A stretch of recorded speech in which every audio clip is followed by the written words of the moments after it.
Өміріңізді өзгерткіңіз келеді. Осыны ойланып көріңізші. Рахатқа толы өміріңіздің жылуы мен бақытына кедергі келтіріп тұрған осынау жағымсыз қара көлеңкенің барына кім кінәлі? Жұмысыңызды жек көресіз бе? Сүйіктіңізді ұнатпай қалдыңыз ба? Денсаулығыңыз сыр берді ме? Ендеше жаңа жұмыс іздеңіз. Сүйіктіңізбен ажырасыңыз, диета ұстаңыз, денеңізді шынықтырыңыз, емделіңіз. Оп-оңай емес пе, солай ма? Тіпті жақсы көрген адамыңыз қайтыс болса да, бизнесіңіз дағдарысқа ұшыраса да, осындай дәрменсіз ахуалға түсіретін қайғылы сәтті бастан өткергеннен кейін де өмірді өзгертуге көмектесетін зор мүмкіндік бар. Жағдайыңызды өзгертуге тырыспаңыз. Яғни жағдайға көндіксеңіз, демек ұнаса да, ұнамаса да, өзіңіз таңдаған өмір осы. Бірақ дегіңіз келсе, немесе тағы бір сылтау айтқыңыз келсе, тағы бір нәрсені айтайын. Сіз қандай да бір қиындықты сипаттаған кезде, ең алдымен өз көңіл күйіңізді сипаттайсыз, доғарыңыз. Ешқашан бірақ демеңіз. Өмірді өзгерту еш кедергісіз жеңіл болуы керек. Сәтсіздікті кінәлауды доғарыңыз. Басқа адамдарды кінәлауды доғарыңыз. Сыртқы ықпал мен мән-жайды кінәлауды доғарыңыз. Балалық шағыңыз бен айналаңыздағыларды кінәлауды доғарыңыз. Бұл көзқарас осы кітапта айтатындарымның негізі. Өміріңізді кінәламауыңыз керек. Қайталап айтайын, ешқашан кінәламауыңыз керек. Тіпті өзіңізді кінәлағаннан да пайда жоқ. Әрине, өмірде дәрменсіз күйге түсіретін жағдайлар кездеседі. Мүгедек болып қалу, сырқатқа ұшырау, жақыны қайтыс болу сияқты трагедия да бастан өтіп жатады. Бірақ қай кезде болмасын, тіпті сол қиындық ұзақ жылдар бойы жалғасып келе жатса да, одан шығар жолды таба алмай келе жатсаңыз да, қиындықты еңсерудің қандай да бір жолы бар екенін естен шығармаңыз. Бірақ ең алдымен сол қиындықты шешуге дайын болуыңыз қажет. Бұл кеңесімді толық түсіну үшін өміріңізде құрмеуі шешілмеген қандай да бір жағдай болған болса, оған 100% өзіңіз кінәлі екеніңізді мойындауыңыз керек. Тіпті кез келген мәселеде. Бұл орайда ақталып жатудың өзі артық. Түсіндірме сөздікте дайын болу сөзіне дайындықта болу, тас түйір даяр болу деген анықтама берілген. Басқаша айтсақ, дайын болу дегеніміз өмірмен үндестікте болуды және кез келген мәселеге жаңаша қарауды білдіретін жай-күй. Не нәрсенің де бастауы да аяғы да өзіңіз. Сізді дайын болуға ешкім мәжбүрлей алмайды. Сондықтан келесі қадамды өзіңіз жасамасаңыз, ешқашан алға жылжи алмайсыз. Ал дайын болған сәтте қай мәселені де шеше алатыныңызды сезінесіз. Қаныңызға туа біткен бостандықты сезесіз. Иығыңызды басып тұрған ауыр жүктен құтыласыз. Маған сеніңіз. Дайынмын, бірақ дегеніңізді естіп тұрмын. Бірақ деген сөзіңізбен өзіңізді құрбандыққа шалып отырсыз. Осы салада тренер, тәлімгер болғаныма ұзақ жылдар болады. Осы уақыт ішінде ең ауыр, ең қиын жағдайлардан бастап, адам бойындағы болашаққа деген қорқынышты жойып жіберетіндей небір қиын жағдайлар туралы талай естідім. Әлі де талайын естіп келемін. Менің не айтқым келетінін ұғуыңыз қажет. Бұл әңгімені сізді қай жігерлендіру үшін айтып отырғаным жоқ. Бәлкім жігерлендіргенім де жөн шығар, бірақ басты мақсатым әлеуетіңізді ашу, күш-қуатыңызды сезінуге көмектесу. Бір сәтке өмірде ештеңеге дайын емеспін деп елестетіңізші. Жай ғана дайындық емес, батыл дайындық керек. Еш тоқтамайтын, еш мойымайтын дайындық қажет. Өзгеруге лайық, өзгертуге лайық дайындық керек. Нағыз рухты жігерлендіретін дайындық керек. Не сіз тағдырыңызды басқарасыз, не тағдыр сізді басқарады. Тоқтап қалғаныңыздан немесе аяңдап жүргеніңізден өмір тоқтап қалмайтын анық. Қорықсаңыз да, абыржысаңыз да, өмір бір орында тұрмайды. Сізсіз де жалғаса береді. Өмір бейне бір сіз қатыссаңыз да, қатыспасаңыз да жалғаса беретін шоу сияқты. Сондықтан клиенттеріме ең алдымен мен дайынмын деп айтуды үйретемін. Дайынмын деп шын көңілмен айтар алдында өзіңізге шын дайынмын ба деп сұрақ қойыңыз. Бұл сұраққа міндетті түрде жауап беру керек. Жауапсыз қалдыруға болмайды. Мен шынында да дайынмын ба? Міндетті түрде жауап беріңіз. Шын дайынсыз ба? Дайын болудың құдіреті орасан зор. Бұл сұраққа өтірік жауап беруге болмайды. Спорт залға баруға дайынсыз ба?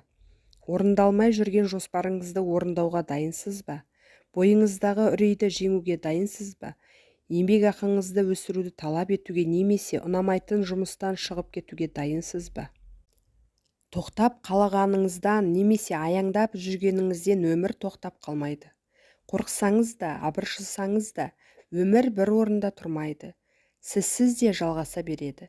Қысқасы, осы өміріңізге көнуге дайынсыз ба, әлде жаңа өмір бастауға дайынсыз ба? Бәрі де дайын болудан басталады. Бәрі де дәл осы икемді бірде кең, бірде тар мүмкіндіктен басталады. Бәрі де өзіңіздің дайынмын деген сөзіңізден басталады. Біз көбіне өзімізді еріншек, жалқау немесе ынтасы жоқ адам деп санаймыз. Ал шынында гәп тек дайын емес екеніңізде жатыр.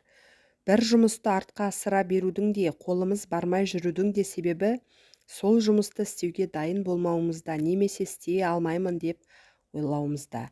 Есік жабық болса. Бәлкім, шынында дайын емес шығарсыз.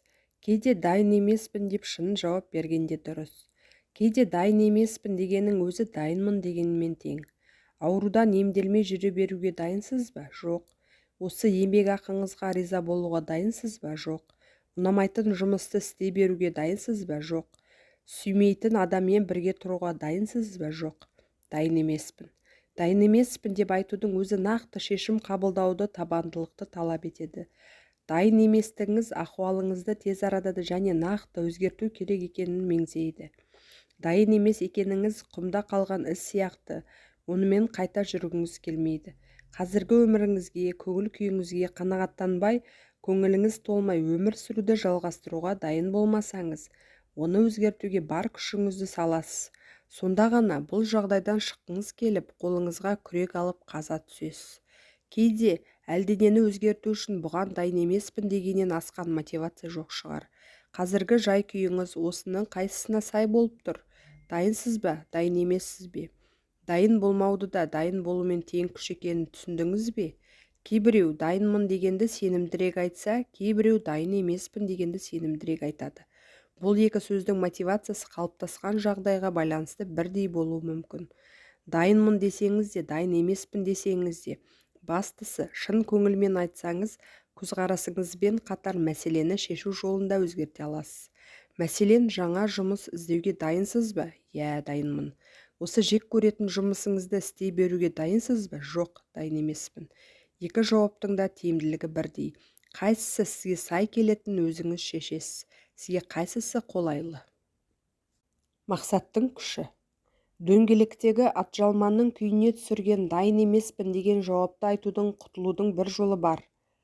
Бұл жерде неше рет дайынмын ба деп сұрақ қойып, неше рет дайынмын деп жауап бергеніңіз маңызды емес. Маңыздысы өзгеру үшін бар күш-жігеріңізді жинай алмауыңызда. Өзгеруді бастай алсаңыз да, аяғына дейін шыдамыңыз жетпей жүрген шығар.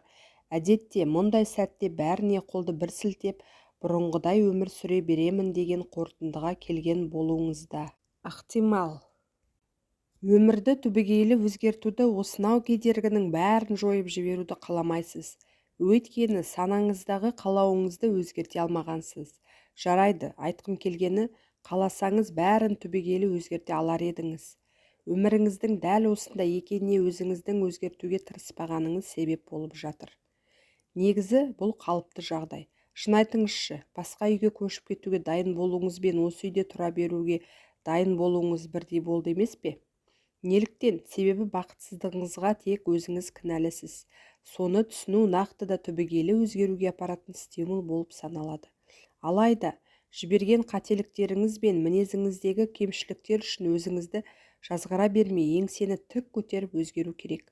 Когнитивті және жүйелі түрде өзгеріп жатқаныңызды сезінген кезде не болады? Дұрыс айтасыз. Өмірдегі қиындықтардан когнитивті және жүйелі түрде шығып үйренесіз. Бұл да болашаққа жаңаша көзқараспен қадам басып ұмтылуыңызға негіз болады. Өзгергіңіз келетінін айтып жүріп, дәл өзгеретін сәт келгенде сөзіңізде тұра алмасаңыз, бәрін қайта бастауға мәжбүр боласыз. Мұндай кезде мақсатыңызды айқындап, бұрынғы әдетіңізден бөліп қарай алсаңыз, өзгеру әлде қайда оңай болады. Сонда эмоцияңызды да оңай жеңесіз. қиындықта еңсере аласыз. Аспандағы жұлдызға қол созамын. Кейде мақсатымыз мүмкіндігімізге сай келмей жатады. Нақтырақ түсіндірейінші, аспандағы жұлдызға қол созуды да мүмкіндігімізге сай емес нәрсеге ұмтылғанды да дұрыс деп санаймын. Мәселен, шалқыған бай болсам деп армандамаған жан жоқ шығар сірә. Бірақ сонша байлықты жинау үшін неге болса да дайынсыз ба? Аптасына 60, 70, 80 сағат демалыссыз жұмыс істеуге дайынсыз ба? Байлық жолында басыңызды тәуекелге тігуге дайынсыз ба? Аста төк байлықты жинау жолындағы кедергілермен бетпе-бет келуге дайынсыз ба? Жалпы бетпе-бет келіп көріп пе едіңіз? Өміріңіз бен біліміңізді байлық жолында сарп етуге дайынсыз ба? Бәрімізде шалқыған бай, асқан ақылды, ғажап сұлу, көркем келбетті, тіпті ең көңілді, ең күшті болуға ұмтыламыз. Өйткені қоғам солай тәрбиелеген. Нәтижесінде өз-өзімізді ұмытып, еркіндігіміз бен бостандығымыздан айырылып, ақырында қоғам мен отбасының стереотипінен ары аса алмай жатамыз. Мұның соңы қайда апарады? Осының кесірінен қоғамда өміріне риза емес, көңілі толмайтындар көбейді. Ащы да болса, шындық осы. Қалауыңыз шынымен осы болса, өмірдегі маңызды мақсаттарыңыздан бас тартыңыз дегенді білдірмейді. Сондай-ақ оқып үйренбеңіз, дамып жетілмеңіз дегенді демеңземейді. Негізі дамалсыз жұмыс істеп, демалыстан бас тартқанның да зияны жоқ. Тіпті осындай еңбегінің арқасында табыс тауып, қызметінде өсіп жатқанына риза адамдар да бар. Дегенмен өмірде ең бастысы не керек екенін ұмытып кеткен адамдар да жетерлік.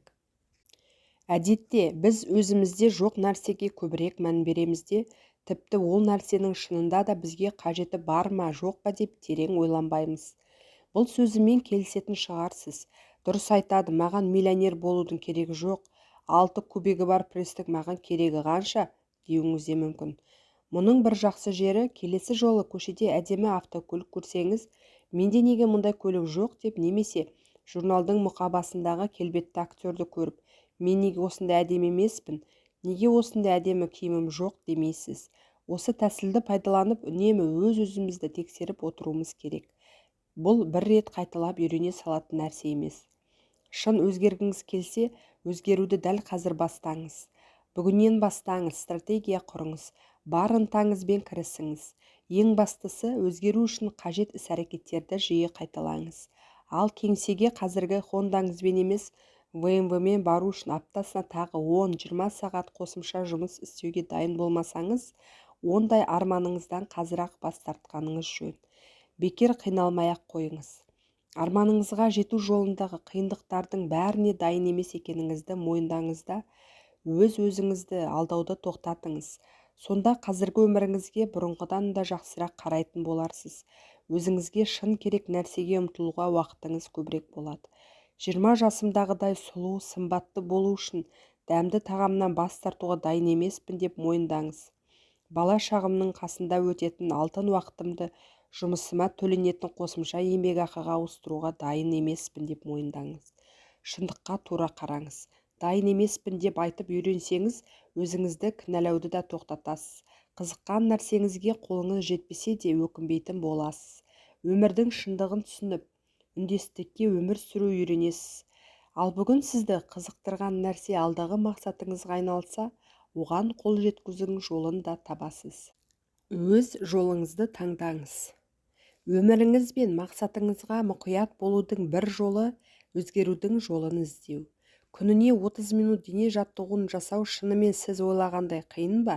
Әрине, терлеп шаршайтын шығарсыз. Бірақ сүйікті әуеніңізді қосып қойсаңыз, жаттығудың қиын екенін байқамауыңыз да мүмкін ғой. Бастапқыда үйренгенше денеңіз ауыратын шығар. Бірақ уақыт өте келе үйреніп кетесіз, күшіңіз де арта түседі. Ал жиналыста өз ойыңызды айтуға неге қиналасыз? Ешкім қолдамайды деп қорқасыз ба? Одан несіне қорқасыз? Одан да үлкенірек мәселені алайық. Бірнеше жыл бойы жиналып қалған салықты төлеуіңіз керек. Гараж сатып алуыңыз қажет. Өтірік айтқаныңызды мойындауыңыз керек. Бұл өзгерістердің қай-қайсысы да сіз дайын болған кезде ғана басталады. Есіңізде болсын, адамның санасы кез келген қиындықты әлдеқайда үлкенірек етіп қабылдайды. Шындық кейде сахараны кешіп өткенде қиын болып көрінеді. Егер қатты қиналсаңыз, бастапқыда ерте тұру, төсек жинау, поштаны тексеру сияқты ұсақ-түйек өзгерістерден бастаңыз. Бәлкім, бірден үлкен істерден бастағыңыз келетін шығар, бірақ қай істен бастасаңыз да, дәл осы әдісті қолданатыныңыз анық. Мәселен, қандай да бір құпияңыз бар делік. Бірдеңеден ұяласыз, кінәлі шығарсыз, өкпелі болуыңыз да ықтимал. Өзгеруді де дәл осыдан бастауыңызға болады. Өтірік айтқанымды мойындауға дайынмын ба деп өзіңізден бастаңыз. Енді осы сұрақтың жауабын іздеу барысында кіммен ақылдасу керек екені, кімді тыңдау керек екені, мұның салдары қандай болатыны өзінен өзі анықталады. Мойындауға қорықсаңыз да, мойындай алатыныңызды түсінесіз. Бастысы, өтірік айтқаныңызды мойындау емес, мойындағаннан кейін өміріңіз өзгеріп, жеңілдеп қалатынын түсінесіз. Ал құпияны ішіңізде жасырмай, ештеңеден қысылмай, шындықты айтып жүрсеңіз, өмір сүруде жеңілдей түседі. Алдымыздан шыққан қиындықтардың көбі шын мәнінде әлдеқайда оңай шешілетін мәселе болып шығады. Басты кемшілігіміз сол мәселені мұқият зерделемейтінімізде. Кейде шынымен қиын мәселеге тап болып жатамыз, бірақ сол мәселенің шешімін тапсақ, көптен аңсаған арманымыз орындалуы мүмкін. Яғни өзіміз армандаған, іздеген өмірге қадам басамыз. Тағы да дайынмын деңіз. Керегіңді таңда. Дүниеге сізге керек сияқты немесе керек емес сияқты деген көзқараспен емес, нақты керек және керек емес деген көзқараспен қарасаңыз, бәрі айтарлықтай анығырақ бола түседі. Өзіңізде жоқ нәрсе өзгелерде болса, менде неге жоқ деп бас қатырмай, керісінше өзіңізге не керек екеніне ғана мән бере бастайсыз. Қызығу, құмарлық, көрсе қызарлық сияқты қасиеттер өзінен өзі жойылып, мақсатыңызға лайық дайындығыңыз күшейеді де, өміріңіз шын мәнінде өзгере бастайды. Шын дайын болған кезіңізде бұған дейін не бола алмай жүрген ойыңыз бен сезіміңізді бақылауды үйрене бастайсыз. Сізге нақты не нәрсе керек екенін анықтап алу мүмкіндігі туады. Мұндай мүмкіндік бұған дейін көмексіз болып келгенін түсінесіз. Ендігі жерде не керек екенін когнитивті және саналы түрде басқара алатын боласыз. Дайын болу дегеніміз тек өзіңіз ғана жасай алатын нағыз ғажап іс. Мақсатыңызға дайын болсаңыз, жолы болмайтын адаммын. Себебі миллионер емеспін, арықтау қолымнан келмейді. Себебі жалқаумын деген сияқты ой мазаламайды. Өйткені ендігі жерде өзіңізге не керек екенін нақты ұғынасыз. Осылайша, керек немесе керек емес деп нақты шешім қабылдап үйренген соң, өзіңіз жайлы да, кездескен кедергілер жайлы да негатив ойларға бас қатырмай, кез келген кедергіні оңай жеңетін боласыз. Ендігі жерде ішкі диалог пен эмоциядан құтыласыз. Керек деп санаған нәрсені жасауға қаншалықты дайын екеніңізді түсінетін боласыз да, басқаға бас қатырмайсыз. Істегіңіз келген нәрсені кейінге қалдырмайтын боласыз. Мойныңызға алған міндеттерді дер кезінде орындап үйренесіз. Себебі оны орындауға дайын екеніңізді білесіз. Дайын болу жаңаша өмірдің, жаңа мүмкіндіктердің әлеуетіңізді толық пайдаланудың көзі. Бұл жаңа өмір мен жаңа мүмкіндіктерге жол ашады. Өзіңізге мен дайынмын ба деген сұрақ қойып үйреніңіз. Тіпті таңда да, түнде де, көлік айдап бара жатсаңыз да, жуынып жатсаңыз да, дайынмын ба деп сұрай беріңіз. Санаңызда иә деген жауап жаңғырғанға дейін сұрай беріңіз. Қайталап сұраймын, дайынсыз ба?